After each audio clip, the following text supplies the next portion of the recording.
কি প্রত্যেক দিন বাজারে যেতে ইচ্ছা করছে না? আমারও করে না, ইভেন কারোরই করে না প্রতিদিন বাজারে যেতে, কিন্তু হেলদি খাবার খেতে ইচ্ছে করে। তাই বন্ধুরা আমি বলবো, আপনারা যদি হেলদি খাবার, হেলদি সবজি, অর্গ্যানিক খাবার, অর্গ্যানিক সবজি এইসবগুলো যদি আপনারা করতে পারেন, খুব ভালো, খুব সমস্যা নয়। এই ধরনের সবজি কিন্তু আপনারা করতেই পারেন। দেখতে পাচ্ছেন আমার সামনে কী ধরনের গাছে উচ্ছে চলছে। পুরো গাছটাতে কিন্তু এই ধরনের অনেক উচ্ছে আছে, তাই পুরো গাছটা কিন্তু দেখানো সম্ভব নয়। এই ধরনের উচ্ছে আমার গাছে অনেক আছে এবং আপনাদের গাছেও হতে পারে যদি আপনারা বসান। এই ধরনের সবজি শুধু উচ্ছে কেন, নানা রকম সবজি আপনারা ছাদে বসান, দেখবেন আপনারা অনেক হেলদি অর্গ্যানিক সবজি ছাদ থেকে, নিজের ছাদ থেকে পেয়ে যাবেন।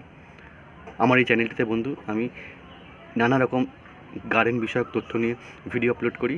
যদি ভালো লেগে থাকে চ্যানেলটিকে সাবস্ক্রাইব করবেন এবং বেল আইকন টিপে আমাদের পাশে থাকবেন, যাতে গাছের এবং ছাদ বাগানের গুরুত্বপূর্ণ তথ্যগুলো সময় মতন আপনার ফোনে চলে যেতে পারে এবং আপনি জানতে পারেন। ততক্ষণ চলুন বন্ধুরা, টাটা।